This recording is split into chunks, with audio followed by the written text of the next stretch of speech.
बाबर आजम के खिलाफ मोहम्मद आमिर की बातें माजी करीब में आप सोशल मीडिया पर सुनते आ रहे हैं, लेकिन अब मैदान में दोनों का टाकरा शुरू हो चुका है और शायकीन क्रिकेट को ज़बरदस्त मुकाबला देखने को मिलता है। ज़बरदस्त मुकाबला सिर्फ इस सेंस के एग्रेशन होती है मोहम्मद आमिर की, और मुकाबला देखें तो मुकाबला वाज़े तौर पर मोहम्मद आमिर जीतते आ रहे हैं, लेकिन इस हवाले से वजाहत भी कर दी है मोहम्मद आमिर ने।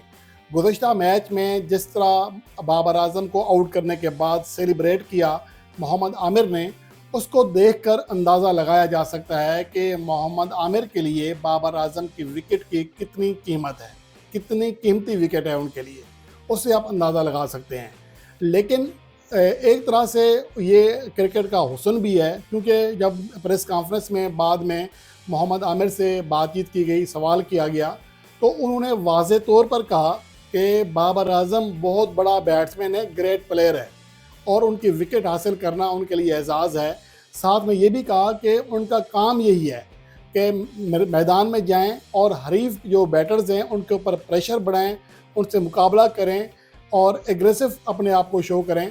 कुछ बॉलर्स होते हैं वो इस तरह के होते हैं, हालांकि मोहम्मद आमिर माजी में ऐसे नहीं थे, अब वो ख़ासे एग्रेसिव हो चुके हैं। सिर्फ बाबर आजम के ख़िलाफ़ नहीं, जितने भी बैटर्स उनके सामने आते हैं, चाहे जूनियर हों चाहे सीनियर हों, सभी के लिए उनका रवैया अब ख़ासा एग्रेसिव हो चुका है और इसी चीज़ को मोहम्मद आमिर के फ़ैन एंजॉय भी कर रहे हैं।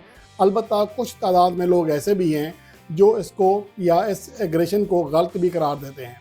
लेकिन बहरहाल, और इसे आप क्रिकेट का हुस्न कहें या खूबसूरती जो भी कहें, ये एक अच्छी चीज़ है, इसको पॉजिटिव लेना चाहिए बजाय इसके कि आप इसको नेगेटिव लें।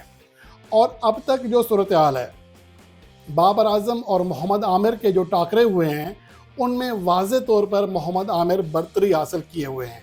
अगर पीएसएल की बात करें सिर्फ, कि 2023 में पहली बार दोनों एक दूसरे के मध्य मुकाबले आए थे, उससे पहले दोनों कराची किंग्स में खेल रहे थे, तो इसलिए दोनों का आमना सामना नहीं होता था। जब पेशावर ज़ल्मी को ज्वाइन किया बाबर आजम ने, तो पहला टाकरा हुआ था पीएसएल में दोनों का। तब से अब तक देखें, एक तो ये कि मोहम्मद आमिर बाबर आजम को 2 बार सिफर पर आउट करने वाले दुनिया के वाहिद बॉलर हैं। कोई और बॉलर उन्हें T20 मैचेस में एक से ज़्यादा बार सिफर पर आउट नहीं कर सका। और अब तक मजमूई तौर पर 6 मैचेस में 3 बार मोहम्मद आमिर ने बाबर आजम को आउट किया है, जिनमें से 2 बार सिफर पर और गुज़श्ता रात सिफर के बगैर उन्हें आउट किया। और इसके अलावा अगर देखा जाए कि पाकिस्तान सुपर लीग में मजमूई तौर पर 25 गेंदें फेंकी हैं मोहम्मद आमिर ने बाबर आजम के खिलाफ। उन 25 गेंदों पर 3 बार उन्हें आउट किया, 17 बॉल्स डॉट कराई और सिर्फ 4 चौके लगवाए हैं।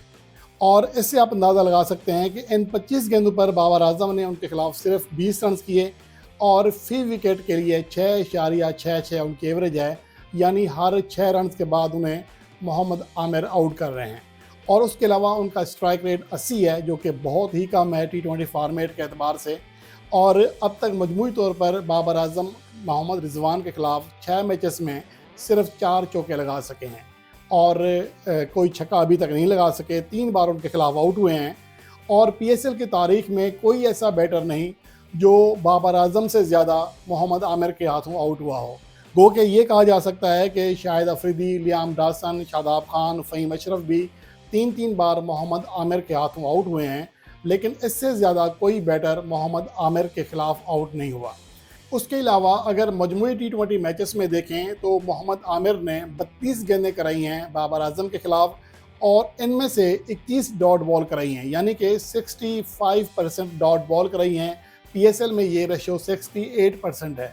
और उसके अलावा 32 गेंदों पर बाबर आजम उनके खिलाफ सिर्फ 29 रन कर सके, 9.66 की एवरेज, 90 का स्ट्राइक रेट, सिर्फ 6 चौके लगाए हैं और 3 बार, और तीनों ही बार वो पीएसएल में आउट हुए हैं। यानी कि पीएसएल के बगैर किसी T20 मैच में बाबर आजम मोहम्मद आमिर के हाथों आउट नहीं हुए, जो कि इनके स्टेट्स बता रहे हैं T20 मैचेस में। तो ये सूरत हाल है और मोहम्मद आमिर फ़िलहाल बाबर आजम पर मुकम्मल तौर पर गलबा हासिल किए हुए हैं। अब देखना ये है कि जब दोबारा कभी इनका टाकरा होता है तो वो टाकरा कौन जीतता है।